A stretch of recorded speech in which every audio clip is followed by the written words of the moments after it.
Good morning. This is Wayne Cymbaluk from the Stearns County Soil and Water Conservation District with your conservation report.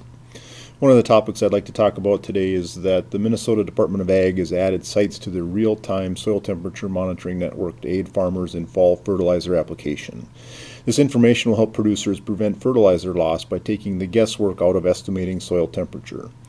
The Minnesota Department of Agriculture advises farmers and fertilizer applicators to check soil temperature and delay fall application of ammonium-based nitrogen fertilizers until the soil temperature stays below 50 degrees Fahrenheit. To assist tracking soil temperature, the MDA has added 22 new monitoring stations for a total of 48 stations on its online soil temperature map for Minnesota. I checked out the map, and they have one monitoring station in Stearns County, which is located just east of Paynesville. Soil temperature is measured at a 6-inch depth, the same depth anhydrous ammonia is typically applied. Station data on the MDA online map is updated every 15 minutes with the help of a satellite uplink technology from the Minnesota Department of Natural Resources and the National Weather Service.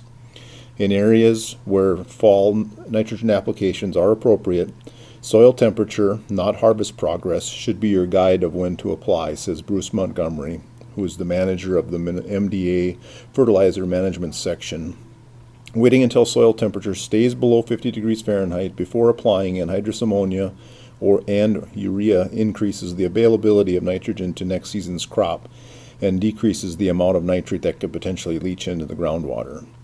At temperatures below 50 degrees Fahrenheit, microbe activity in the soil slows down, slowing the conversion to nitrate and the likelihood of nitrate movement with the water. According to Dr. Mark Seeley, University of Minnesota Extension climatologist, on average soil temperatures reach 50 degrees Fahrenheit during the first week in October in northern Minnesota and the fourth week of October in southern Minnesota.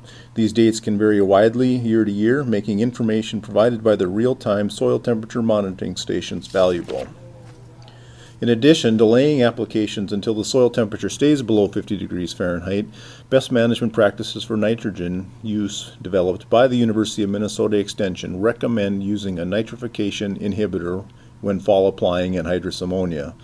Fall applied urea is not recommended for south central Minnesota or on coarse textured soils regardless of soil temperature. Specific nitrogen fertilizer use recommendations by region of the state can also be found on the MDA's website. The MDA has announced plans to develop a rule by 2018 which will restrict fall nitrogen fertilizer application in areas vulnerable to groundwater contamination. This would include coarse textured soils.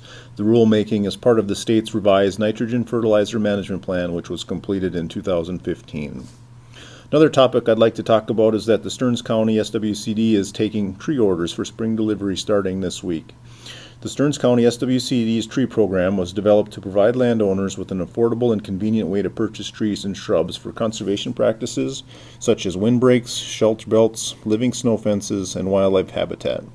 The tree program is on a first-come, first-served basis, and payment is due in full with your order, which is either by cash or check only. You'll be notified by postcard when the trees can be picked up in Albany, usually the end of April or beginning of May. Trees are sold in bundles of 25 with a minimum order of 2 bundles, which is 50 trees.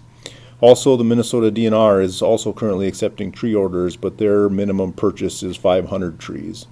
For more information on any of today's or other topics, please check out our website at www.stearnscountyswcd.net or call us at 320-251-7800 extension 3, or you can like us on Facebook.